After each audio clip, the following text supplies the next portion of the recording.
Revolution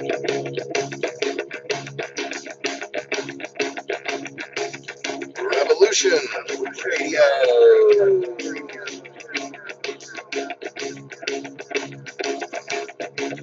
You're listening to Revolution Radio, freedomslips.com, 100% listener-supported radio, and now we return you to your host.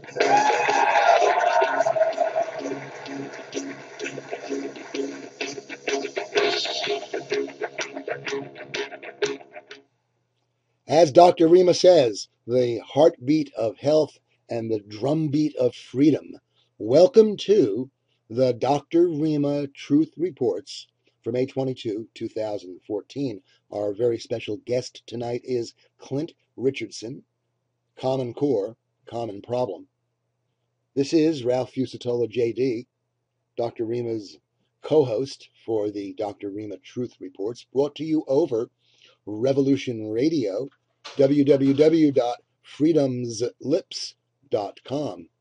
Dr. Rima is going to be a few minutes late for us this evening. We're expecting her momentarily. She will no doubt pop on and join us. The video shows something that looks very much like a fairly serious fire here at Fukushima. He said that he hadn't heard anything, which means that the blackout on any negative news, any radiation leaks, and so on, is quite complete. So, and we know that Japan has passed laws to make it a serious political crime, punishable by 10 years in jail, to say anything negative about radiation, Fukushima, etc. Dr. Rima, let me describe for our listeners the three still shots that we took from the video. The video, which has made its way around the world, but apparently has not gotten commented on the media in Japan or in the United States. And the three images show in the first shot a typical image of the Fukushima Daiichi reactor plants, the chunky rectangular structures that these reactors are housed in. It's a night vision image, and you can see the sharp edges of the buildings, and you can see the dark sky behind. The second shot, which is partway into the video, you can clearly see a red glow between the buildings and the beginnings of a haze. In the third shot, and these three shots are all from the same exact camera, you can see a later stage in which the smoke has now obscured most of the buildings. And the orange glow has also been to some degree obscured. So those are the shots that we send out. And Dr. Rima found that reading of 121,000 millisieverts per hour. Dr. Rima, I understand that it's been very difficult to find any updates since that image. What happened was that Japan has a number of near real-time radiation updates. There's one system run by the Japanese Nuclear Energy Commission that updates every 10 seconds, which is why it's near real-time. It's not completely real-time, but there's a 10-second update cycle. And there are readings from all over Japan, many in the Fukushima prefecture, except that this system stopped recording on the 20th, and the numbers have not changed. Well, maybe the system is down. Oddly enough, a number of independent systems also seem to have gone down or have been silenced at the same time. Vivian Norris on HuffPost wrote a blog called Deadly Silence on Fukushima, deadly indeed. It's as if the information that has been sort of grudgingly ripped out of TEPCO's breast has been shut off. And it's very, very hard to find accurate readings. What we do know, I went and I checked the wind speed in Fukushima Prefecture and at Fukushima Daiichi for the 20th, the 21st, and the 22nd to see if possibly the very rapidly moving vapor or smoke or clouds could be accounted for by the wind speed, and indeed it could not. So we're looking at smoke or vapor being blown across the screen, and also some at ground level that obscures structures. Then I went and I looked at other videos, other subsequent videos. YouTube carries a Fukushima webcam update, a live webcam supposedly. And I have come to the suspicion, I can't call it a conclusion, but a suspicion that the webcam is not live. I see the cranes doing the same thing over and over and over and over and over and over and over. And I see the same webcam videos kind of recycling. It's very interesting. So I think that there's a good deal of hanky-panky going on in the information flow. Why? Well, if there were good things going on, like GMOs really being good for you, they'd be trumpeted. They'd be labeled with big, includes GMO ingredients labels. But since GMOs are really dangerous and everybody knows it either intuitively or scientifically at this point, the GMO makers are fighting GMO labeling like tooth and nail. And the same thing is true with Fukushima. I think that the deadly silence is just that. I've just checked as I've been speaking on the internet, and the deadly silence continues. As in zip, doodle, nada.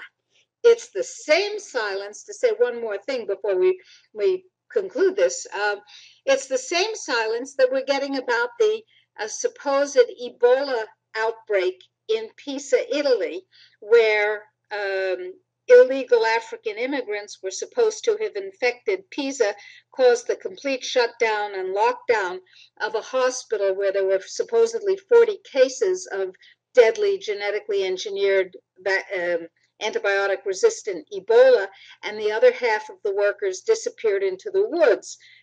Did it happen? Did it not happen?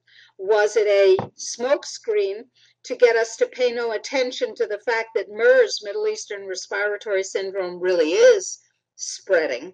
And that's not so bad, because while Ebola has a kill rate of 90%, MERS has only a kill rate of 69%, hardly anything to sneeze at. So I think there is a multiple system of intentional suppression and distraction going on about the deadliest things in our environment. And I think we had all better be rather worried. Indeed, Dr. Rima, I think we have to be as well. So what can people do at the present time? One of the things you can do, folks, is you can push back. And of course, pushing back means sending messages through our action item system, our web forms that allow you to easily, at the click of a few buttons, our mouse warriors can send messages to decision makers about all of these issues. That's one of our tiny URLs, tinyurl.com/push back here. That's one thing you can do, and within that nexus you'll find the Fukushima Hope action item, and in that one we join in with Murata-san, and we send messages to the embassy, to the authorities in Japan, to the American authorities, and we ask them to act immediately and no longer put this off. Murata-san has asked the world to encourage the Japanese to engage in what he calls honorable retreat from the Fukushima, from the Olympics that are coming in 2020. He calls for an honorable retreat because it's not safe to ask the world's athletes to come to Tokyo in just a few years, and it will probably not be safe in those few years. So we join him in this call for an honorable retreat from the Olympics, and we were really honored that he was our guest on this radio program. Dr. Rima Truth Reports on Revolution Radio, and we just I think it's time for us to help those people in Japan and elsewhere, like Murata-san, who are looking at this terrible situation without blinking, as it were, and we need to back them up. Dr. I Rima, just got good. an email from Murata-san, Tell us. and I will read it to you. Why are we getting this echo? Well, always Are you wonder. getting an echo? A little, you're breaking up a bit. Okay. He says, Dear Dr. Rima, I understand your preoccupations very well. This is about the camera not being live. Thank you for this and preceding mails. I need to think how best to cope with this serious issue. I will begin by informing the competent authorities, TEPCO, and some experts. The competent authorities include the Prime Minister and other ministers. Best wishes, Mitsuhei Murata. All right, good. We need to continue to back him up, folks. You need to go to tinyurl.com/Fukushima Hope and add your voice. Add your voice and make sure that decision makers understand this will not continue. Now, there's one other thing you can do, and that is make sure that you have an infection fighting tool in your hands. It is called Nano Silver. Kills bad bacteria.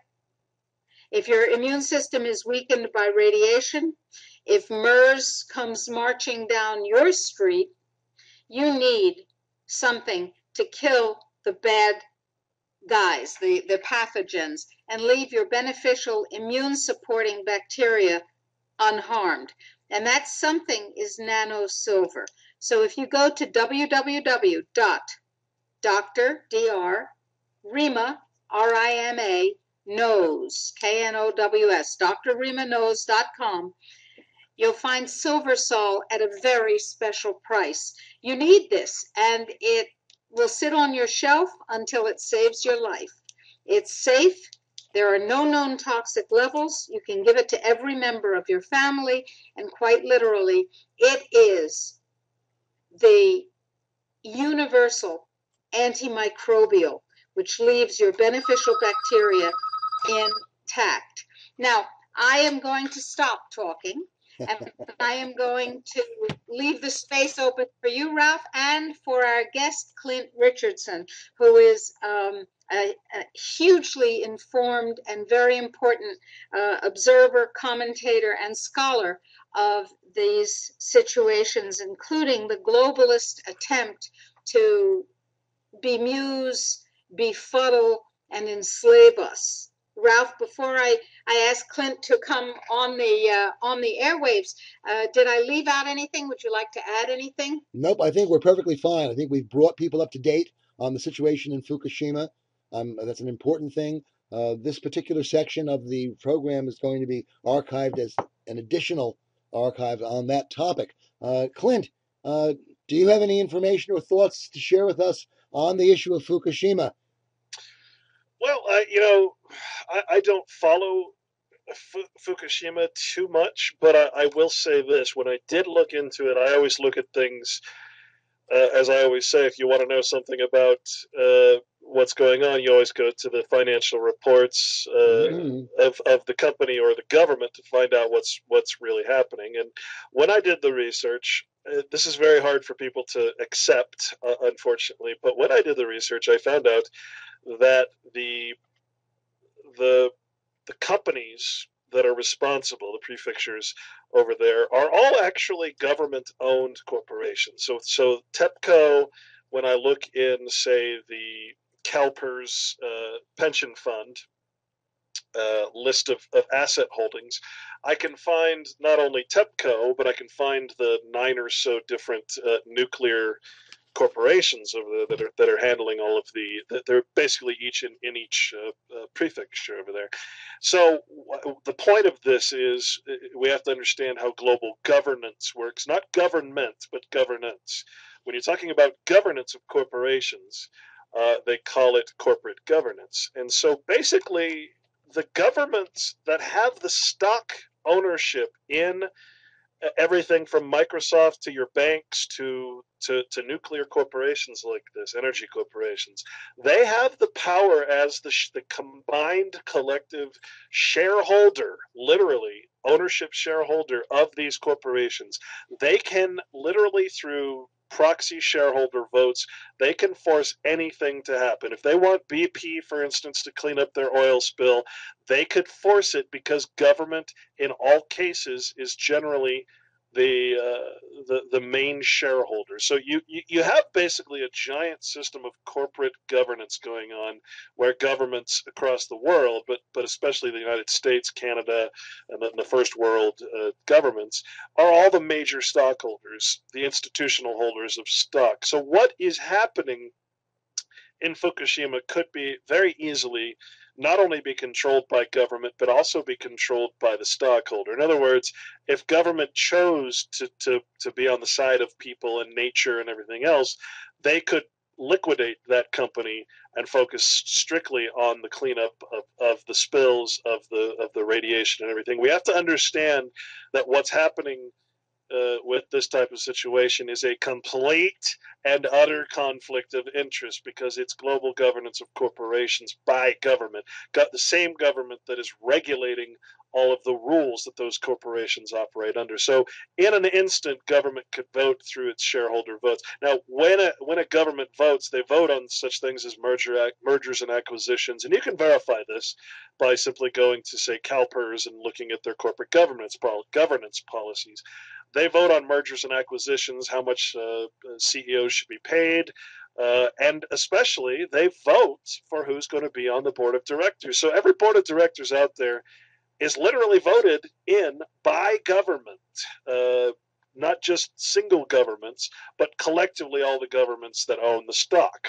This is very, very, very important to understand, because it explains why, as a shareholder that seeks profit from their ownership in the stock, would not, force a company like BP or TEPCO to clean up their mess, because it would hurt the stockholder. Who's the stockholder? The same government that wishes to seek profit from the stock. This is a very Is this important mostly, thing. Clint? Is this mostly through government pension funds?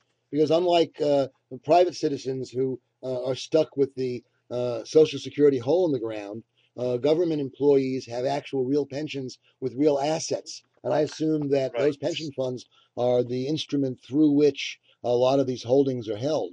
Right, and if you actually look at the report, and I can send you a copy, Mm-hmm. For people that have never seen it before, it is an absolute and utter shock to realize, when you see the report and you see the asset holdings of these pension funds that are government, they're not the employees' funds. Please keep in mind, we Americans are very ill informed about the concept of welfare. We're all basically dependents. Pensioners, people who are in the public pension system, don't realize that every year over $1 trillion in taxpayer money, just on the federal level, is put into the pension system. That doesn't include what's put in the state level. So if you look at the funding of, say, CalPERS pension fund in California, you'll see that there's 10 or 12 billion in taxpayer money from all the Californians that don't get a dime from this pension system, and then you have the matching, the contributions from the people who actually work there. So what I'm telling you is that the real welfare in this country is the pension system. This is not to be offensive. You just have to realize that this is a truth, right? 230 billion goes towards, all of the food stamps and everything to take care of all these poor people on welfare. Well, the pensioners are sucking, without knowing it, are sucking the entire economy dry. And pension funds are the main part of government's investment. Yeah, so you can, like I said, I'll send you the CalPERS report. For anybody that's never seen what government owns, it's a shock to the system. It really is. When you see that government has just one pension fund has over $1 billion of stock in both, say, Citibank, Bank of America, and Exxon. Well, they better do something, because Soros apparently is selling his bank shares. Yes. Yeah. in Chase, Citibank, Bank of America. As you were speaking, and this is such an important point, Clint. Our guest is Clint Richardson. I wanted to I want to share something that I was resonating with. Back not long after the Fukushima disaster, there was a group of people in a room and the TEPCO officials sitting at the front of the room, and they were being berated by the parents of Fukushima for not cleaning up the disaster, for not evacuating those people who had been exposed to more than 700 millisieverts and were therefore eligible for evacuation, and for basically doing nothing to protect the citizens of Fukushima. And the TEPCO officials said, "We are so sorry, we apologize." Of course, that was meaningless, but you have to understand that it is not in the best interests of the shareholders of TEPCO to expend the money necessary to clean Fukushima up. Then, and that was quite amazing, and the ordinarily very staid Japanese audience basically went insane, as well they should. They were raging and screaming and shouting. And then the Japanese government gave TEPCO, if I recall correctly, $16 billion to clean up. And TEPCO said, "Oh, thank you, Japanese government shareholder, stockholder, but that won't even begin to clean it up. So we'll just swallow that money and never mind about the cleanup." But they did hire a firm that put lead shields around the radiation meters that every worker had to wear, so that the meters wouldn't register high enough to increase their costs. That's magical thinking. That's magical thinking at its most amazing. Well, it makes so much sense when you think about the government allowing, permitting, aiding, and abetting this behavior, because it's their money. Right. So everything that you've said now puts the lines between those seemingly incomprehensible dots. Clint. Sure. Just remember that everything government does is it's in a permanent state of conflict of interest. You would never expect the owner of the corporation to do the right thing, especially when a corporation's sole purpose is to fulfill the needs of the shareholders. That is what a corporation, by law, remember, government makes the laws. By law, a corporation must make a profit for its shareholders. That is the main goal of a corporation, nothing else. Just remember that. So by government being that shareholder, it is a severe conflict of interest, you see. A corporation is, of course, a fictitious person, a person whose reason for existence is the bottom line. The corporate privilege is granted by the king to his cronies so that they may profit. So let me ask you a question, Clint. If I could find the right battery for my magic wand, and I can't, it's a very difficult size battery, but if I could find the right battery for my magic wand, and I could tap you on the top of your head and say, "Okay, you now have the power to fix this system in the most profound and meaningful way that you can," what would you do? Well, which situation are you referring to? Well, I'm thinking about the conflict of interest, governance, government, shareholders being at odds with the needs and well-being of the people that they are, in fact, created to serve. Well, the realization that this is the case is the first step. This is the best kept secret of government. The Comprehensive Annual Financial Report, the CAFR of government, required by law of all corporations, including government, the annual financial reports are the secret, the open secret. Everybody sees the budget report, whereas the CAFR is the full report of all the investments of government. All we see is the expenditures, the assets, or the collections of revenue and the expenditures of revenue. That's what's in the budget report. So, one of my last blog posts was the state of Texas. Their cash report shows I think it was $28 billion, and it shows exactly where all that is invested. Meanwhile, they're saying we're broke, right? And that's just the state government. That doesn't mean that's not all the counties and all the cities and all the school districts and everything else, which dwarf that total in the hundreds of billions. So basically, the only thing, honestly, and my mentor, I guess you could say, is Walter Burien from CAFR1.com, and he has a plan, and it's the only thing I've ever seen, honestly, because I don't believe you can fix a completely broken thing, a system like what we have, what has been set up through global governance. But what he does have is a plan.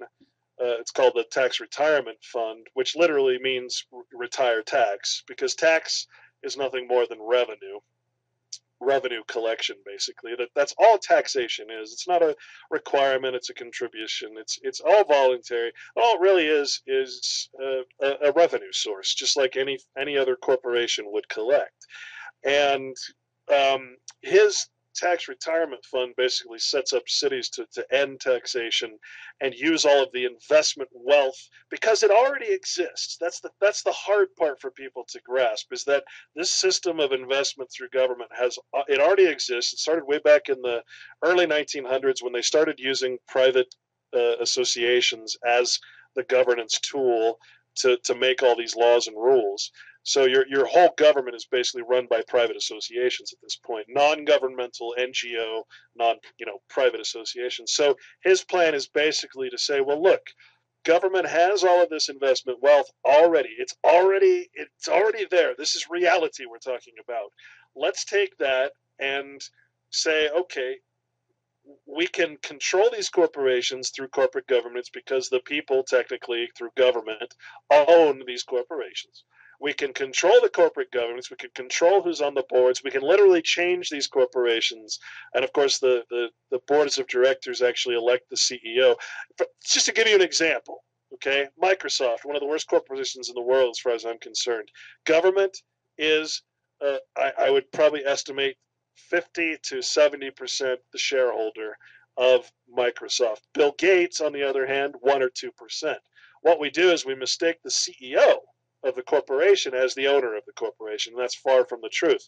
The government votes for the board of directors through proxy voting, which in turn the board of directors votes to who the CEO of the corporation is going to be. So Bill Gates could be out tomorrow if the system itself was actually run in a way that would benefit the people. So the only solution, as far as I can see, is to either completely for everybody to just drop this whole thing, not be citizens anymore, or to try to actually change the law to make it so that all of these investments in corporations by government, which is almost always, with the exception of, say, Walmart, which is still in the family, almost always the main shareholder collectively through all the hundreds of thousands of different governments that there are, is to take that and say, okay, we made, CalPERS in some years will make a $23 billion profit just from its investments. Well, and that more than pays any benefits that they're paying. So everything else is just pure profit. Well, government can't make profit, so it invests and it reinvests and it reinvests. That's why you never see this reported to the people, because they never show it as an actual gain or an actual profit. The way to stay a nonprofit is to keep continuously reinvesting all of your profits, and then you never, that makes a nonprofit able to profit, but then at the same time never showing the profits. And this is what you see in the comprehensive annual financial report, in the pension funds. And I just linked you, Ralph. Yes. And Rima. I just linked you the CalPERS annual asset holdings investment report. I highly recommend that you show that to people, because. And it's free. I mean, you can find it on the internet, of course. But I'm going to put it up on this screen right now. It's absolutely incredible to go through that, and you see the government is the owner of real estate, of foreign currencies, of gold and silver, also it's the main investor in most of the mutual funds out there. You have to realize that these huge, massive mutual fund investments are, a lot of that is institutional holders, which is uh, government stock, basically. This is all being done under the people's noses. It's the greatest secret, open secret that there is. But if you take a look at that CalPERS report, you'll get an idea of, and you multiply that by the hundreds of thousands of local governments, state governments, school districts, all contributing to different, mutual funds and government securities and all of that. You get the idea of what a fascist type of state we really actually live in. Fascism being government ownership of corporations, basically, and control. So, Very interesting.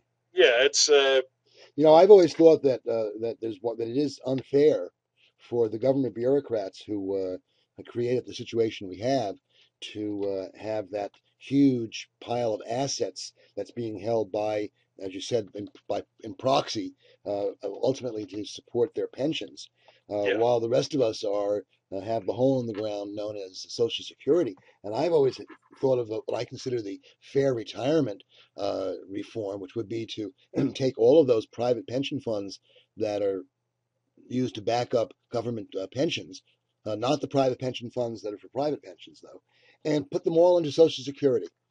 They should all be in the same hole together. I think that would be justice, but justice doesn't always happen.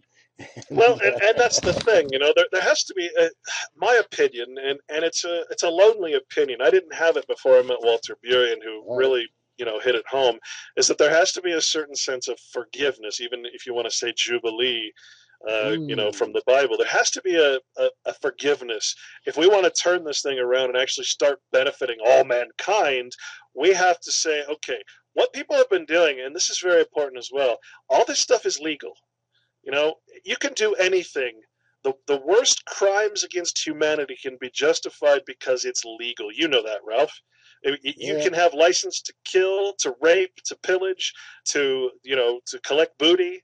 You can do just about anything with a legal license, and it basically takes a man and takes him out of himself, puts himself in an artificial person, right. And thus he is not responsible for his actions. You can apply this to soldiers, to police, to politicians. So the problem is everything that's being done within these CALPERS is within the system that we're talking about is all legal. It's legal because they actually pretend that these fictions, nations and classes and corporations are real, and then they pretend that the real people, the actual human beings, are irrelevant. They don't have standing. They are not juridical persons internationally, or we are, I should say, not. And so we need to overcome the Hegelian dialectic, which claims that only collectives deserve attention, and insist that only individuals have rights, and the collectives simply really don't exist. They're just a sham, smoke and mirrors, so that the party hierarchy can party on. Yeah, and again, remember the most important, the most ridiculous thing about our society is that we pay tax, because almost all of government's expenditures are paid for by the return on their investment. So technically, the whole thing could be switched to where, like I said, the problem already exists. The trick, I think, as Walter says, is to harness in the problem and control this massive wealth, because truly the people, if you believe in that sort of thing, the people are, government represents the people, therefore the people own every corporation in the world, basically. So if you can get good people into government who wish to see humanity expand in a way that will be beneficial for all, no one needs to starve, then you take into consideration the complete asset holdings of government, and you start using the returns on those investments not only to ensure that the corporation will succeed, but also that the corporation will be doing something beneficial for people, therefore it will succeed.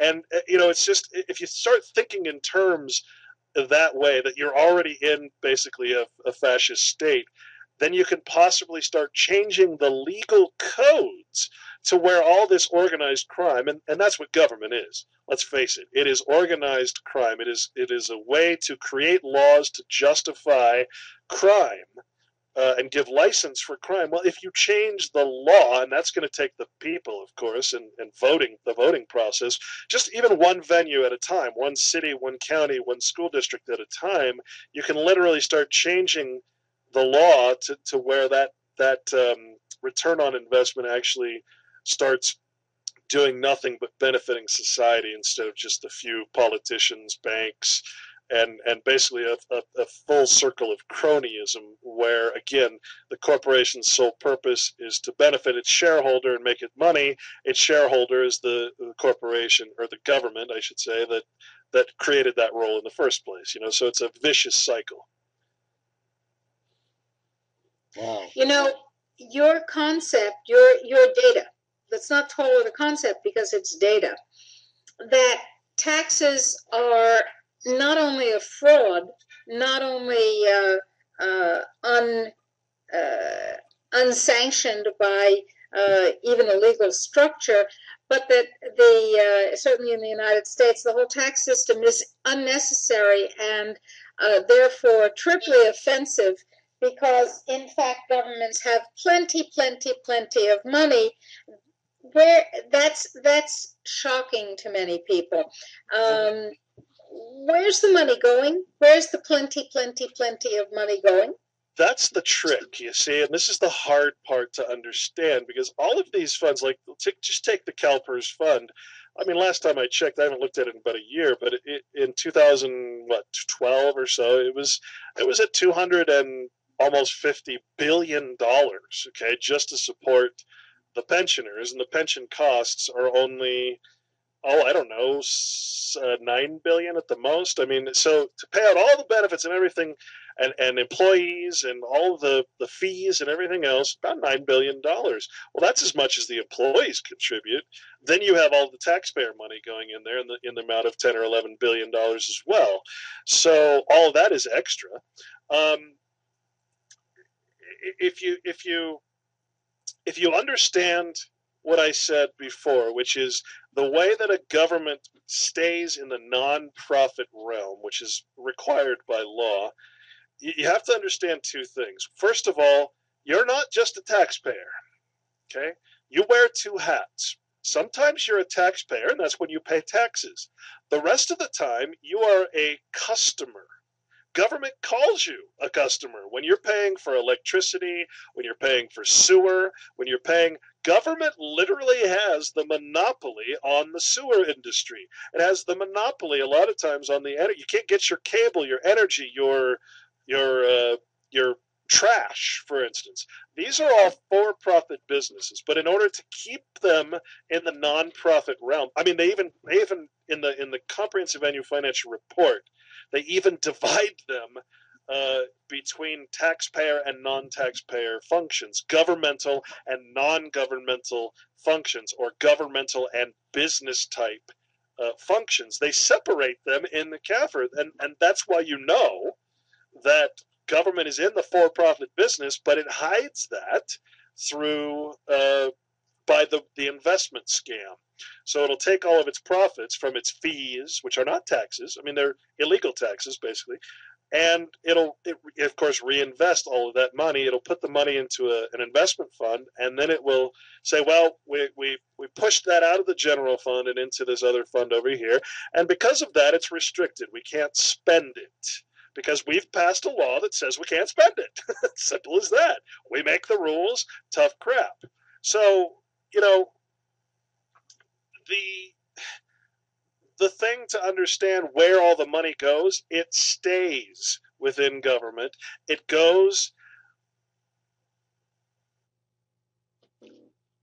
Clint, hello, this is Ralph. Are you there?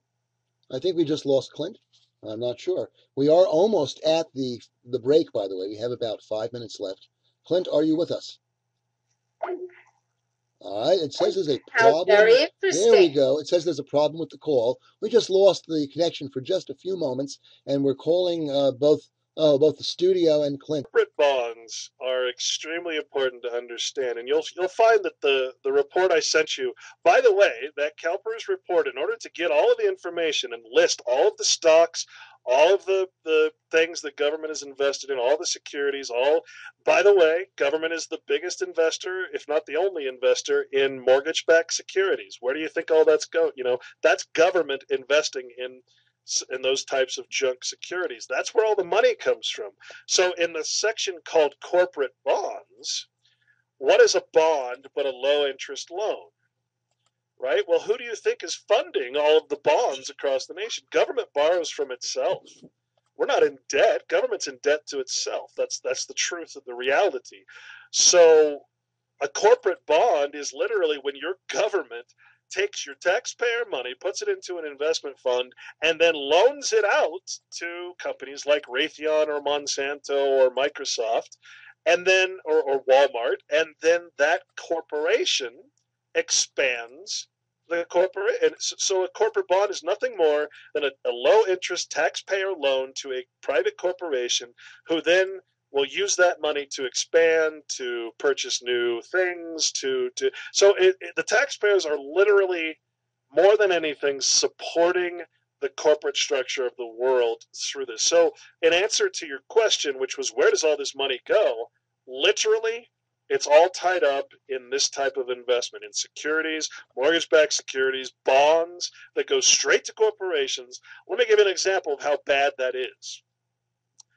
A company like Corrections Corporation of America will get a corporate bond, a taxpayer bond, and then it will go and pay off governments to sell them the public prisons, and now that prison will be private. So taxpayers are literally funding the ability of these corporations like Wackenhut and all that to buy prisons and turn them into private enterprise. And that way government can earn an investment by being the main stockholder of the private prison industry. Right? I mean, that is the vicious cycle we are in. And then, of course, these private prisons go to all 50 governors or all 48 contingent governors here in the North America, and they say, "Hey, we'll buy your prisons and we'll turn them private. We'll manage them and we'll do all this thing through public-private partnerships. And in turn, you guarantee us, as a private prison industry, you guarantee us a 90% occupancy rate." Well, what does that do? That puts government in another conflict of interest. Now the governor knows that he has to keep his prisons 90% full. So what's going to happen? You're gonna increase the crime and punishment for victimless crimes, and you're going to put those prisoners in private prisoners. You're going to put them to work. Well, that's the only growing area of the industrial base in the United States is the gulag, the prison industrials. The worst part of it? You want to know the worst part of it? And you people really need to realize this. The Made in America symbol goes on things that are made by prison labor in America. So that's really like China. Like China. Yeah. It is. Well, the 13th Amendment is very important to understand, by the way, because the 13th Amendment, if you read it correctly, says that slavery and involuntary servitude is okay as long as you're convicted of a crime. That's where this whole private prison industry started. You want to really see how the 13th Amendment nationalized slavery. It did. It said you as a private person can't have a slave, but we as government can fill our prisons with people and basically turn them into slaves. If you want to see how that works, go to unicore.gov. Unicore is the Federal Prison Industries, and it was created by an executive order, of course, not by Congress. And it's basically, I mean, it's like looking at a Home Depot or a Office Depot. They make everything you can imagine, linens and desks and all this stuff. And then of course, its main buyer is government. So prisoners are making all of the things that government uses. Basically, they armor cars. They even have phone centers. So you might be calling in for your bank, thinking you're talking to someone in America or talking to someone in a call center in another country, but you're actually talking to a prisoner who's handling your accounts. That's how messed up this whole system has become. And you take the corporate bond thing, again, in answer to your question, where does all the money go? That's where it goes. What it does, as Walter Burien says, is it builds up a power base. It literally, it's like, if you look at that CalPERS report, you'll see CalPERS has extremely a large amount of power, because it has all of this stock investment. It has all of this power because it has all this taxpayer money continuously flowing into that system, which is controlled by the treasurer, the state treasurer, who also controls, all kinds of other money, especially in California. What's called commingled funds, where all the cities and counties invest in the state treasurer's investment fund. So it's not just a state level; it's all throughout the whole thing. Government and insurance is one big investment scheme. And we are coming up to our break. Come back after the break to continue the Dr. Rima Truth Reports.